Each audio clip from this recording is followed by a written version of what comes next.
देश के लाल नक्शे से एक साया खत्म हो गया, जिसके पैरों से न जाने कितने बेगुनाहों के खून की नदियां बहीं। देश की सबसे घातक बगावत की आखिरी छाया नंबाला केशवराव, या जैसा जंगल उसे जानता था बसवराजू। 21 मई 2025 छत्तीसगढ़ के जंगलों में एक ऑपरेशन ने नक्सलवाद की रीढ़ तोड़ दी। बुधवार की सुबह बस्तर के अबूझमाड़ के जंगलों में पसरा सन्नाटा अचानक गोलियों की आवाज से चीर गया।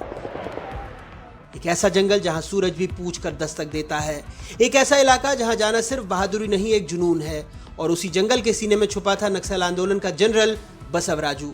उसे पकड़ना कोई ऑपरेशन नहीं था, एक सपना था। उसे मारना कोई उपलब्धि नहीं, एक इतिहास है जो साजिशों में लिपटा हुआ था।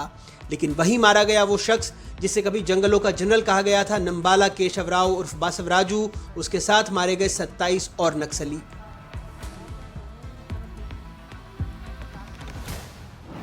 जिसमें बहुत इनामी है और एक तो बहुत ही इनामी है जो नक्सल का एक बड़ा जनरल सेक्रेटरी है। उसका नाम है बसवराजू राव, ऐसा नाम है। तो उसको भी मार गिराने में हमारे जवान कामयाब हुए हैं, तो हमारे जवानों के साहस को हम नमन करते हैं। और निश्चित रूप से जिस तरह से नक्सलवाद के साथ लड़ाई चल रही है मजबूती के साथ, हमारे माननीय प्रधानमंत्री जी का और माननीय गृह मंत्री जी का संकल्प पूरा।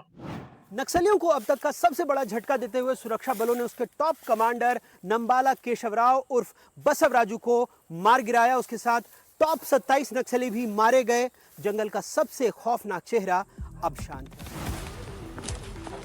21 मई 2025 से खुफिया जानकारी के बाद डिस्ट्रिक्ट रिजर्व गार्ड के जवान 4 जिलों से निकले थे। सूचना इस खूंखार नक्सली नेता के बारे में ही थी। 50 घंटे से ज्यादा दोनों तरफों से बंदूकें गूंजती रहीं। हर पेड़ के पीछे, हर चट्टान के नीचे मौत छिपी थी।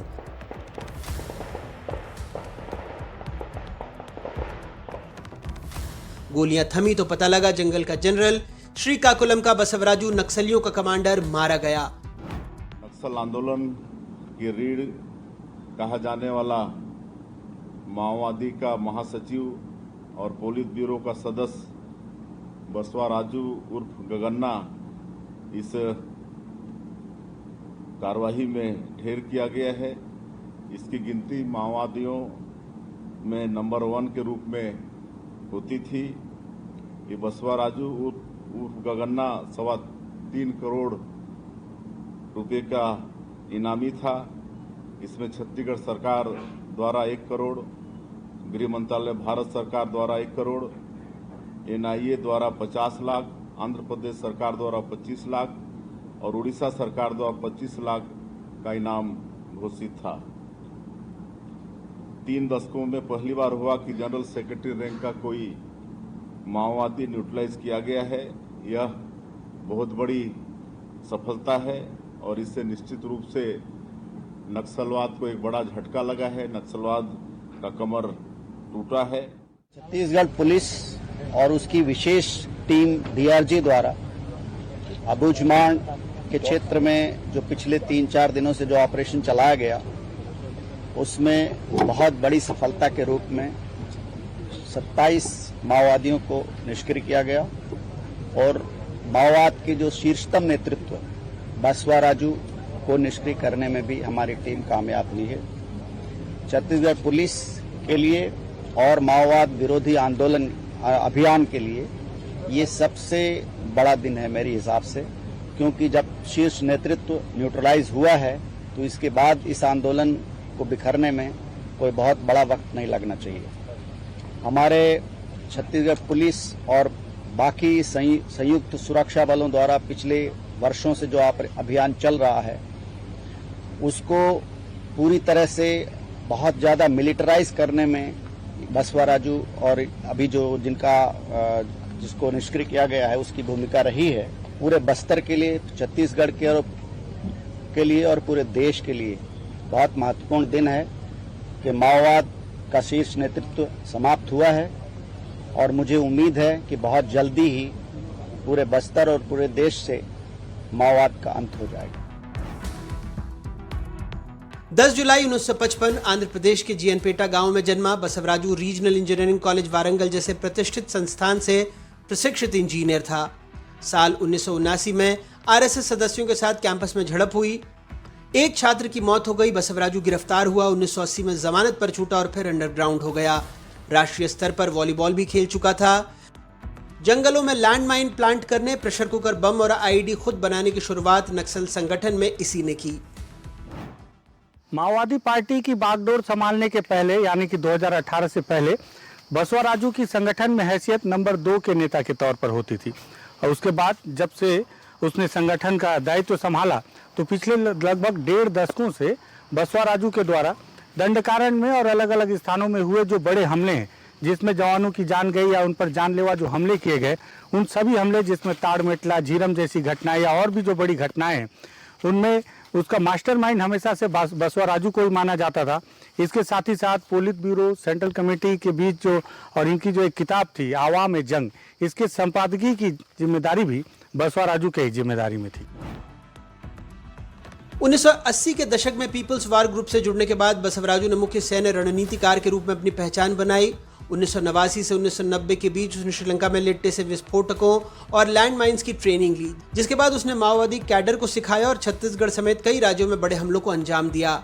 2001 में उसे सेंट्रल मिलिट्री कमीशन का प्रमुख बनाया गया, जहां उसने 2003 में आंध्र प्रदेश के तत्कालीन मुख्यमंत्री एन चंद्रबाबू नायडू पर हुए आलीपुरी हमले और 2013 के झीरम घाटी हमले, जिसमें कांग्रेस नेता महेंद्र कर्मा समेत 25 लोग मारे गए थे, जैसे बड़े खूनी हमलों का नेतृत्व किया। बसवराजू कंपनी 7 नाम की अपनी विशिष्ट सशस्त्र टीम के साथ रहता था। हमेशा AK-47 लेकर चलता था। तेलुगु, हिंदी, अंग्रेजी के अलावा गोंडी भी धारा प्रवाह बोलता था। खुफिया एजेंसियों का कहना है कि वो अंतर्राष्ट्रीय चरमपंथी संगठनों के संपर्क में था और तुर्की, पेरू और जर्मनी की यात्राएं कर विदेशों में बैठे चरमपंथियों से संबंध बना रहा था।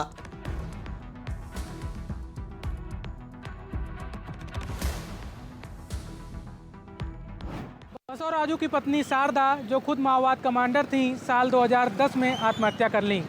परिवार के दूसरे सदस्य मुख्यधारा की जिंदगी जी रहे हैं। एक भाई विशाखापट्टनम पोर्ट में सतर्कता अधिकारी है, दूसरा डॉक्टर, शिक्षक और राजनेता हैं। बसवराजू 35 सालों से एक परछाई की तरह रहा। आंध्र से बस्तर, झारखंड से गढ़चिरौली तक, हाथ में AK-47, पीठ पर विचारधारा की किताबें और जूतों पर खून के निशान। बसवराजू करीब 6 फीट लंबा था, हमेशा फिट और ज्यादातर अबूझमाड़ और AOB जोनल कमेटी इलाके में वो रहता था। रैंक में ऊपर चढ़ा और दिमाग बना बगावत की ताकत का। पहले सेंट्रल मिलिट्री कमीशन का मुखिया बना। बसवराजू ने 2017 में पूर्व महासचिव मुपल्ला लक्ष्मण राव उर्फ गणपति के अस्वस्थ होने के बाद उसकी जगह ली। हालांकि ऐलान 2018 में हुआ। बताते हैं गणपति उसे सालों से शीर्ष नेतृत्व के लिए तैयार कर रहा था और 2013 में झारखंड के गिरिडीह में पारसनाथ हिल्स में एक बैठक में उसे साथ भी ले गया। 10 नवंबर 2018 को जारी एक प्रेस बयान में माओवादियों ने बताया कि मुपल्ला लक्ष्मण राव उर्फ गणपति ने अपनी जिम्मेदारियों से हटने का निर्णय लिया है और नए महासचिव के रूप में नंबाला केशवराव उर्फ बसवराजू को नियुक्त किया है।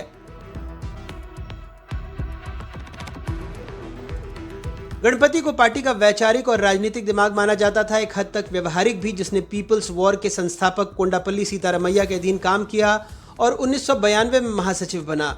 गणपति ने ही पीपल्स वॉर और MCC के विलय की निगरानी की। 14 साल में पहली बार माओवादियों के शीर्ष नेतृत्व में बड़ा बदलाव हुआ, नहीं तो 25 साल तक गणपति उनका सर्वे सर्वा था। पहले 12 साल तक पीपल्स वॉर के प्रमुख के तौर पर और उसके बाद MCC के साथ उसके विलय होने से उसके महासचिव के रूप में। पार्टी की बागडोर संभालने से पहले बसवराजू संगठन में नंबर 2 की हैसियत पर था। पिछले 1.5 दशक से सुरक्षा बलों पर कायराना लेकिन जानलेवा हमले का जिम्मेदार। वो खुफिया और ऑपरेशन दोनों की जिम्मेदारी संभालता था। दंडकारण्य के वन प्रभाग का प्रमुख भी रह चुका था। वो CPI माओवादी की पोलित ब्यूरो, स्थायी समिति, केंद्रीय समिति और पार्टी के प्रकाशन आवाम जंग के संपादकीय बोर्ड का भी सदस्य था।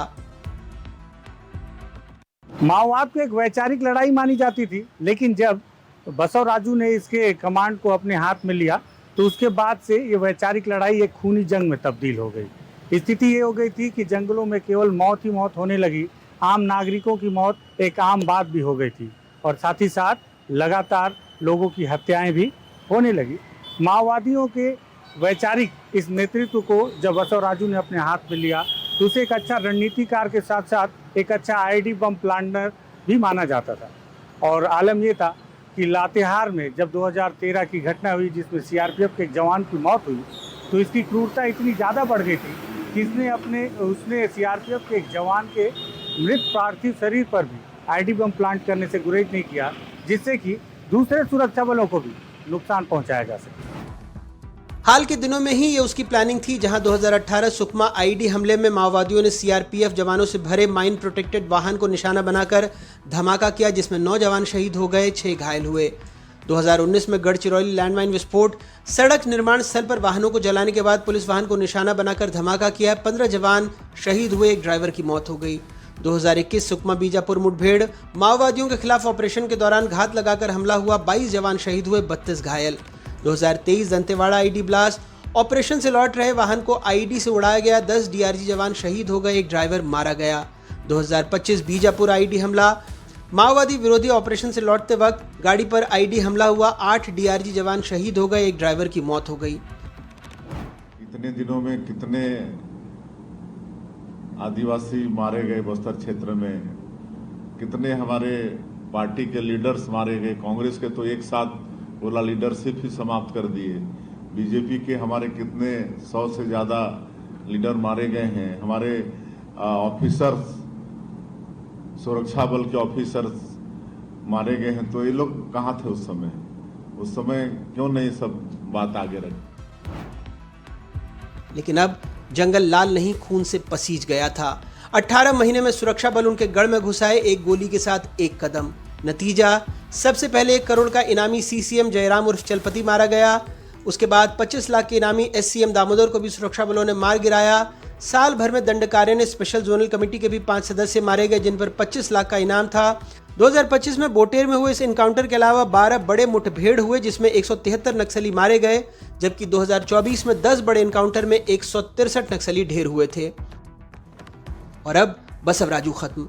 वो किशन जी से बड़ा था, क्रूर और बेरहम। बसवराजू हर ऑपरेशन की स्क्रिप्ट लिखता था, हर हमला उसकी रणनीति का हिस्सा होता था। पर वक्त ने करवट ली और बासवा की आक्रामकता बन गई नक्सलियों की सबसे बड़ी कमजोरी। अब न कोई गणपति बचा, न कोई बासवा। नक्सली आंदोलन सिर कटा और दिशा विहीन हो चुका है। अब सवाल यह है, क्या यह नक्सलवाद का आखिरी अध्याय है? माननीय केंद्रीय गृह मंत्री जी अमित शाह जी ने बस्तर की जनता जो चाहती है कि बस्तर से लाल आतंक समाप्त होना चाहिए, उसके अनुरूप संकल्प लिया है और मार्च 2026 तक सशस्त्र नक्सलिज्म समाप्त होना चाहिए। इसका अभियान उनके नेतृत्व में, माननीय मुख्यमंत्री विष्णुदेव साय जी के नेतृत्व में हम सब कर रहे हैं। इसमें बहुत विशेष ये है कि लक्ष्य सिर्फ इतना है कि बस्तर के कोने कोने तक भारतीय संविधान लागू होना चाहिए।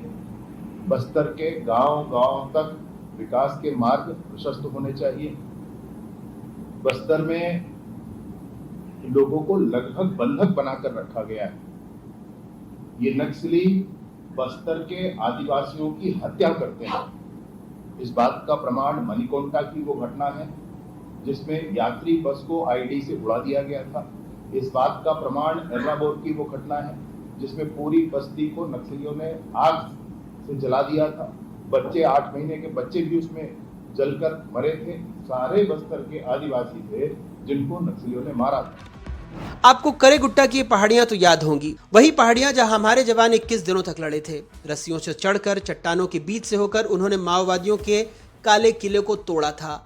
31 नक्सली मारे गए थे, 450 आईडी बरामद हुए, हथियारों की फैक्ट्री तबाह हो गई और पहली बार नक्सलियों के बनाए हुए मेगा स्नाइपर राइफल्स बरामद हुए थे।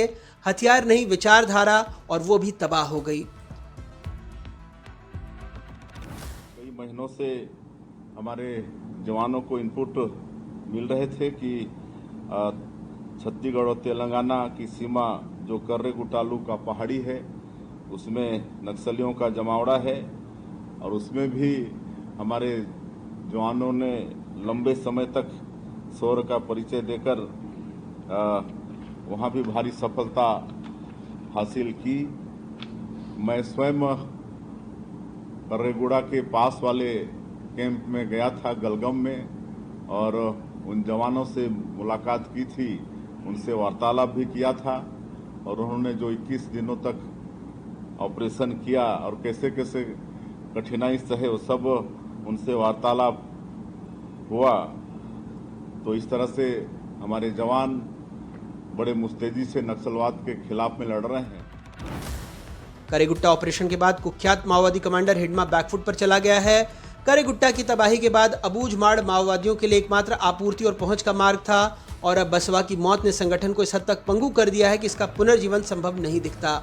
लाल आतंक का अंतिम अध्याय तो बंद हो रहा है, लेकिन सवाल अभी भी बाकी हैं।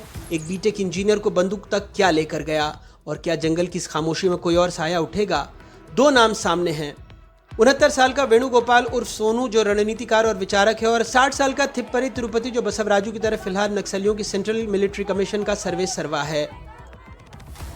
वैसे बस्तर का संघर्ष इन आदिवासियों का है। हर मौत में खून और आंसू इनके हैं। बसवराजू को मारने में डीआरजी के 2 जवान शहीद हुए। ये सलामी शहादत को, ये आंसू शहीदों के लिए।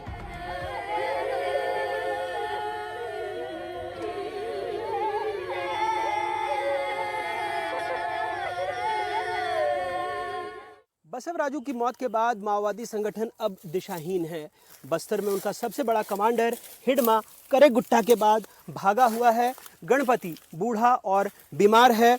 खुफिया एजेंसियों को अब आत्मसमर्पण के लहर की उम्मीद है। बस्तर, गढ़चिलौरी और ओडिशा के जंगलों में जो कभी बच्चों के सामने गांव वालों की हत्या करते थे, अब बातचीत के लिए भीख मांग रहे हैं। विचारधारा नहीं, बर्बरता ने क्रांति को मार डाला। जंगल जिसने उन्हें शरण दी थी, उसी ने उन्हें धोखा दिया। लोग जिनके लिए लड़ने का दावा था, वही मुड़ गए और जिस बंदूक को वो पूजते थे, वो बरसात में जाम हो चुकी है। बस्तर में अपने सहयोगी नीलेश विकास तिवारी के साथ अनुराग द्वारी, एनडीटीवी।